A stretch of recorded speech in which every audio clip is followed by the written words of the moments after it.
기적을 일으키는 잠재의식의 힘에 대한 이야기를 하고 있습니다. 안녕하세요. 심쿵쇼 시즌2 벌써 네 번째 이야기입니다. 기적을 일으키는 잠재의식의 힘에 대한 이야기를 해볼까 합니다. 첫 번째 오프닝은요, 우리 셋 중에 가장 아름다운 우리 김명현 교수님이 열어주시겠습니다. 기적을 일으키는 잠재의식의 힘. 1979년도 신문에 이런 공고가 뜹니다. 여행 지원자 모집. 대상은 70대 후반에서 80대 초반의 노인분들. 6박 7일 동안 진행하는 모든 여행의 경비는 무료. 이렇게 해서 많은 지원자들의 모집을 받고 그 중에 8명의 참가자를 선정합니다. 이 참가자들과 함께 시골의 낡은 수도원으로 향하는데요. 수도원에 도착하고 나서 두 가지 규칙을 제시합니다. 첫 번째 규칙은 1959년도, 즉 20년도 전으로 살아주십시오. 1959년도를 연기하는 것이 아니라 그때의 당신의 모습으로 살아주십시오 라고 이야기를 합니다. 두 번째 규칙, 직접 집안일 하기. 이 두 번째 규칙에 대해서 참가자들의 불만이 나오기 시작합니다. 내가 여기까지 오는데 지팡이 의지해서 왔는데 내가 어떻게 집안일을 하냐, 혹은 내가 누군가의 도움이 없으면 아무것도 못하는데 내가 무슨 집안일을 합니까? 라고 불만을 막 얘기하자, 그러면 댁으로 돌아가시면 됩니다 라는 말에 아닙니다, 할 수 있습니다 라고 이야기를 하면서 모든 참가자들이 진행을 하기 시작합니다. 자, 6박 7일 동안 여행을 시작하는 데 있어서 첫째 날 집안일을 해야 되는데 많은 참가자들이 지팡이 혹은 뭔가에 기대서 집안일을 하기 시작하는데 하루 이틀 지나고 나면서 적극적으로 집안일을 하기 시작합니다. 그리고 59년도에 개봉했던 영화를 보면서 저 영화가 내가 봤을 땐 올해 최고의 영화야 라고 점점 몰입하기 시작하죠. 그리고 일주일이 지난 마지막 여행날 참가자들을 모아놓고 뭔가를 측정하기 시작합니다. 뭐냐면 이 일주일 사이에 참가자들의 신체 변화가 어떻게 이루어졌는가라는 걸 확인해 봤는데요. 정말 놀랍게도 참가자들의 기억력, 청력, 시력이 모두 다 좋아집니다. 우와, 어떻게 그럴 수 있지? 그 일주일 만에? 더 기적은 참가자들의 손에 힘, 악력도 세지고요. 나이가 들면 자연스럽게 키가 줄어들고 체중이 감소한다고 얘기하는데 평균적으로 다들 1.5kg가 증가합니다. 우와, 어떻게 그럴 수가 있지? 그 일주일 만에? 이 실험은 하버드 심리학과 엘렌 랭거 교수의 시계 거꾸로 돌리기 실험입니다. 생각, 마음을 거꾸로 돌린다면 정말 신체도 거꾸로 돌아갈까? 라는 거에서 시작된 이 실험이 실제로 기적을 일으켰죠. 모든 참가자들의 신체가 실제로 젊어집니다. 오늘 여러분들도 기적 같은 체험을 함께 하실 겁니다. 잠재의식은 기적을 일으킵니다. 지금 바로 체험할 수 있습니다. 자, 1분만 우리가 투자해볼까요? 손바닥을 보시면 기준선이 있습니다. 그래서 기준선을 이렇게 딱 맞춰서 눈앞에서 이렇게 접어보세요. 접어보셔서 눈앞에 갖다 대면은 더 짧은 중지손가락, 가운데 손가락 중에 더 짧은 애가 있습니다. 잘 봐보세요. 자기 거. 더 짧은 애가 있죠. 가만히 관찰해보세요. 자, 그 다음에 마음속으로 이렇게 말해봅니다. 중지가 길어진다. 중지가 길어진다. 중지가 길어진다. 일부러 힘을 주실 필요는 없어요. 하지만 중지가 길어진다. 이렇게 마음속으로 말을 하면은 찌릿찌릿해질 수도 있습니다. 자, 상상을 한번 해볼게요. 중지가 쭉 늘어나는 상상 해볼게요. 여의봉처럼 중지가 쭉쭉쭉쭉쭉 늘어납니다. 쭉 늘어나는 생각을 해보는 겁니다. 자, 그 다음에 말을 한번 해볼까요? 중지가 길어진다. 중지가 길어진다. 가운데 손가락 잠깐 보고 있으세요. 자, 저희가 이렇게 집중해서 지금 내가 원하는 것을 말했습니다. 그 다음에 아까처럼 똑같이 기준선을 대고요. 한번 이렇게 접어서 눈앞에 갖다 대면요. 중지가 길어져 있습니다. 화면을 보신 분들 꼭 한번 해보세요. 중지가 실제로 길어집니다. 미국에서는요. 이러한 방법으로 키가 15cm나 자란 사례가 있고요. 다이어트가 15kg가 빠진 사례도 있고요. 조 디스펜자라는 박사 같은 경우는 교통사고를 나서 척추가 완전히 이렇게 아스러졌는데 이런 형태의 방법으로 척추가 재건되는 기적을 체험하기도 합니다. 그래서 이 박사가 너무 신기해서 나만 되는 건가? 해서 매해년도 실험을 하고요. 그걸 또 논문으로 발표하고 있어요. 나중에 한번 찾아보세요. 자, 근데 지금 우리가 했던 게 무엇인가 한번 잘 살펴보면 저희는 지금 내가 원하는 것을 설정했고요. 그거를 이미지를 만들었고 상상을 했습니다. 그리고 내가 원하는 것을 말했고 생각한 거예요. 그러니까 말과 마음이 일치된 거죠. 이랬을 때 우리의 삶 자체에서 그리고 우리의 신체가 실제로 변화되는 재창조가 일어납니다. 기적이 일어나는 거죠. 저희가 이걸 어떻게 적용할 수 있냐? 저희 심쿵쇼 오픈 채팅방이 있습니다. 여기서 우리가 하고 있는 게 내가 원하는 거 생각하고 확언을 하고 있어요. 아침과 밤마다 합니다. 우리가 기획했던 거는 이런 의도가 있어요. 우리가 염려, 걱정, 근심 이런 거를 맨날 하고 살기보다는 내가 원하는 것을 짧게라도 생각해보자. 다른 사람들이 말한 걸 보면서 그 이미지를 같이 상상해주자. 그럼 서로 도움이 되거든요. 근데 하다 보면은 마음의 장벽을 느끼실 거예요. 왠지 이거 못할 것 같아. 아니면 왠지 쑥스러워. 야, 이거 되겠어? 약간 이런 게 마음의 장벽이거든요. 이게 의식의 브레이크입니다. 의식은 계속 우리가 이런 거 할 때마다 브레이크를 밟아주는 거예요. 야, 넌 그거 안 될 것 같은데? 야, 20억이 말이 돼? 150억이 말이 돼? 뭐 이렇게. 야, 그게 되겠어? 뭐 이렇게 얘기하는 거예요. 의식이. 브레이크가 박혀 있는 거죠. 그러면 엑셀과 브레이크를 같이 밟는 겁니다. 이러면 자동차가 나아가지 않아요. 계속 그 자리에 있는 거죠. 이럴 때 우리가 이 브레이크를 띄워줘야 됩니다. 그게 바로 우리가 원하는 걸 생각하는 거고요. 이미지로 그려주는 거예요. 그랬을 때 잠재의식이 움직이기 시작합니다.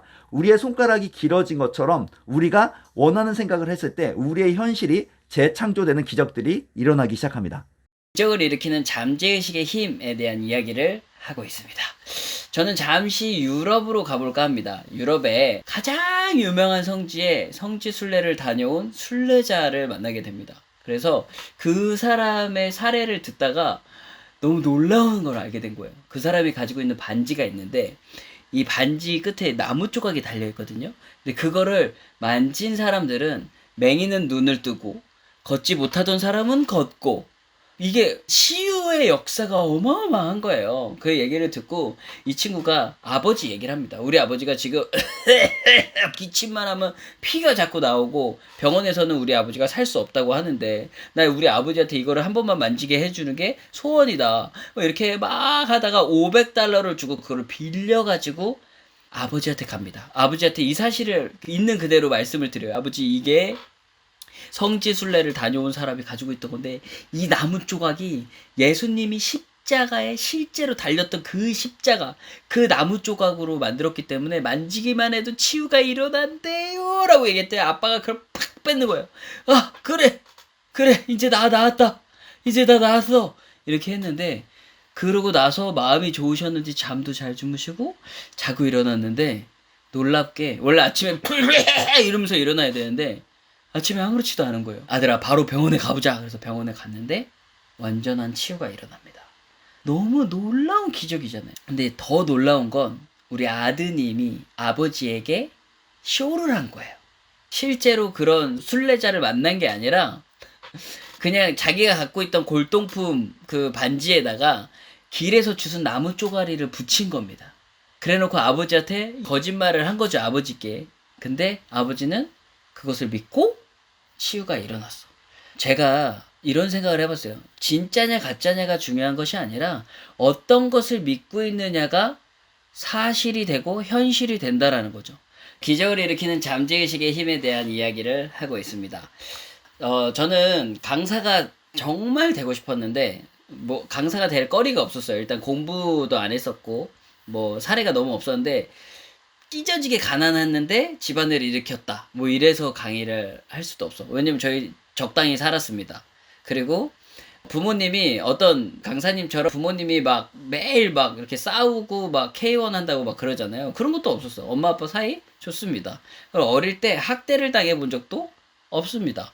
저는 정말 강사로서 뭔가 특색이 없어요. 너무 평범한 인간이었어. 그래서 불치병이라도 걸려서 힘들어 하다가 그것이 나아서 강의를 하러 다니면 그게 좋겠다. 그래서 그때부터 탄고기를 먹기 시작해요. 어쨌든 그 불치병에 걸리려면 탄고기만한 게 없다는 생각이 들었던 것 같아요. 잠재의식은 현실을 만듭니다. CRPS라는 불치병 진단을 받게 돼요. 이게 너무 아파. 진짜 통증을 상상을 할 수 없을 만큼 아픈데, 그 출산하는데 통증이 레벨이 있답니다. 7. 그 손가락을 이렇게 잘라내는데 느껴지는 통증이 8. CRPS가 10. 정말 죽고 싶다는 생각이 너무 많이 들었어요. 매일매일 죽고 싶었습니다. 너무 아파서. 그 마약성 약을 계속 먹어서 정신도 온전치가 않고 막 굉장히 힘들었던 기억이 나요. 한 2주일 정도 괴로워하다가 깨달음이 옵니다. 아, 내가 원하는 대로 됐네. 이거 좋아해야 돼, 힘들어해야 돼. 그때 한쪽 마음에 이런 생각이 들었어요. 그러면 스타 강사가 되는 것도 현실이 되겠구나. 몸에 힘을 빼고 나를 들여다보기 시작하는데 몸 안에 시커먼 돌이 꽉 자리를 갖고 있는 것 같아요. 시커매요.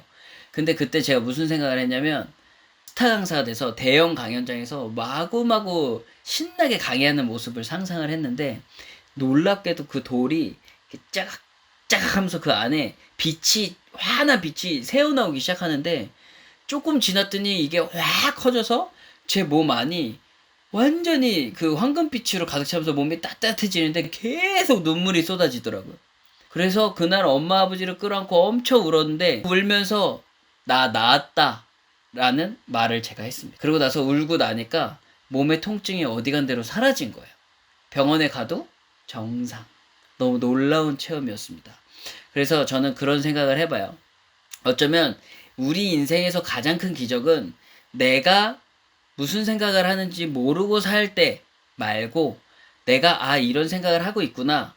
나는 앞으로 이렇게 살아야지 라고 생각할 수 있는 그 의식을 가지고 있다는 게 가장 큰 기적이라는 생각을 오늘 또 해봅니다. 그럼 우리가 어떻게 잠재의식을 통해서 기적을 만들 건가? 그 방법에 대해서 잠깐 알아보도록 하겠습니다. 처음에 모든 스포츠도 그렇고요. 모든 것 시작은 힘을 빼는 것부터 시작해요. 자, 수영을 생각해 보세요. 수영하면 계속 물에 가라앉거든요. 그러면 가라앉지 않으려고 안간 힘을 쓰면 쓸수록 더 가라앉습니다. 그때 선생님이 뭐라고 해요? 회원님 힘 빼세요. 힘 빼세요. 근데 힘이 안 빠지잖아요. 근데도 의도적으로 힘 빼는 연습을 해야 되는 거죠. 우리가 원하는 생각을 했을 때 의식의 브레이크를 띄는 방법은 그 힘을 빼주는 거예요. 그럼 의식이 브레이크를 서서히 띱니다. 한번 해볼게요. 지금 앉아있는 상태에서 허리를 펴시고요. 똑바로 앉고 온몸에 힘을 뺍니다. 그리고 발바닥을 땅에 붙이세요. 지금부터 제가 말하는 곳을 따라오면서 이렇게 마음속으로 같이 말해봅니다. 발이 편안하다. 다리가 편안하다. 복근이 편안하다. 심장이 편안하다. 폐가 편안하다. 얼굴이 편안하다. 머리가 편안하다. 나는 지금 온몸이 편안하다. 자, 이렇게 하시면 됩니다. 혼자서 하실 때는 한 5분 정도 동안 좀 세분화해서 마음속으로 그 부분을 짚어가면서 이렇게 올라오시면 돼요. 이게 기초 연습이고요. 근데 이제 좀 더 들어가면 심화 연습 같은 경우에는 관찰하는 의식이 있어요. 그래서 그 의식을 그 부분에 갖다 대면 자연스럽게 이완이 됩니다. 한번 해볼까요? 자, 다시 편하게 앉으시고요. 자, 어깨가 많이 긴장돼 있어요, 저희가. 그럼 지금 가만히 앉은 상태에서 내 어깨를 그냥 느껴보는 겁니다. 그 지켜보는 의식을 어깨에 가져다 대는 거예요. 그러면 어깨의 힘이 자연스럽게 쭉 이완되는 걸 느끼실 수 있을 거예요. 자, 얼굴도 엄청 많이 긴장돼 있고 저희가 얼굴에 한번 가져다 대볼까요? 그래서 내 얼굴을 그냥 느껴보세요. 그럼 얼굴이 이렇게 쭉 하고 이완되는 느낌이 있습니다. 그게 이완이에요. 자, 그런 상태에서 5분에서 10분 정도 이완하고 있으면 의식이 다 없어지게 느껴집니다. 약간 졸리고 아리아리합니다. 그때 잠재의식에 씨앗을 심는데 이미지로 심는 겁니다. 자, 예를 들어서 내가 원하는 상태의 최종 단계를 상상하시면 돼요. 내가 지금 건강하지 않아. 내가 건강을 원해. 이랬을 때는요, 가장 건강한 상태일 때 내가 무엇을 할까를 고민해 보시면 됩니다. 무엇을 할까 생각을 해 보시는 거죠. 그럴 때, 그래. 가장 건강하다면 달리기를 할 것 같아. 그러면 달리는 모습을 그냥 상상하시면 됩니다. 이완된 상태에서 달리는 거예요. 상상 속에서. 그러면 됩니다. 자, 근데 왜 이미지를 그리느냐? 언어를 말하는 순간 의식이 브레이크를 또 빡 밟아요. 예를 들어서 이겁니다. 나는 건강해. 이러면 의식이, 아니야, 넌 지금 아프잖아. 나는 부자야. 아니야, 너 지금 가난하잖아. 그러니까 계속 의식이 브레이크를 밟아요. 그래서 그거를 방지하기 위해서 이미지로 말하는 거예요. 이미지는 약간 거부가 없어요. 자, 아까 말했을 때 우리가 확언을 했을 때도 말로 하면 이게 거부 반응이 있는데 이미지로 그리면 거부 반응이 없어집니다. 조셉 머피 박사의 사례예요. 조셉 머피 박사가 만난 환자 중에 기능성 마비, 그러니까 불치병을 앓는 분이 있습니다. 이분은 불치병이 걸려서 이 몸이 안 움직인 거예요, 갑자기. 그래서 뇌 전기 신호가 아래로 안 움직이는 거죠. 계속 침대에 누워 있는 거예요. 그래서 조셉 머피 박사가 이렇게 말합니다. 당신이 완벽하게 나았을 때 할 수 있는 행동을 생생하게 상상해 보세요. 상상 속에서 사무실에서 그 사무실 책상을 만지고 또 전화벨이 울리면 전화를 받는 그런 어떤 일상적인 거, 그거를 계속 상상하세요 라고 해서 이분이 어차피 할 수 있는 게 없으니까 그렇게 계속 상상합니다. 생각만 날 때마다 전화 받고 책상 만지고 이렇게 1주, 2주, 3주가 지났는데 3주가 지난 어느 날 계속 상상하고 있었어요. 그래서 아리아리 하잖아요. 이게 상상이지 진짜지. 근데 그날 따라서 집에 와이프도 없고 간호사도 없습니다. 근데 전화가 따르릉 따르릉 울리는 거예요. 저기 한 3m 밖에서. 근데 이분이 상상인 줄 알고 갑자기 벌떡 일어나서 가서 전화를 받습니다. 여보세요? 그때 깨달았대요. 내가 지금 나섰구나. 그렇게 그런 기적들이 실제 상황이 있다는 거죠. 이게 어떤 거냐? 우리 잠재의식은요, 우리가 원하는 것을 이룰 수 있는 힘이 그 안에 있습니다. 그래서 우리가 연습하고 있는 거는 그 잠재의식의 힘을 이용해서 우리가 원하는 결과, 또 우리가 꿈꾸는 그 이미지를 이루는 방법에 대해서 우리가 같이 공부하고 있고 연습하는 거예요. 자, 그래서 오늘부터 의식을 잠깐 잠재운 상태에서 이완시키고요. 내가 원하는 이미지를 그려서 그러한 기적들을 삶에서 이루어 나가기를 바라겠습니다. 자, 오늘 기적을 일으키는 잠재의식의 힘에 대한 이야기를 나눠봤는데요. 여러분들이 의식적으로 원하는 생각을 할 때 엑셀만 밟고 쭉 나가면서 앞으로 매번 삶이 기적이기를 기대하면서 오늘은 여기서 마치도록 하겠습니다. 감사합니다. 우후!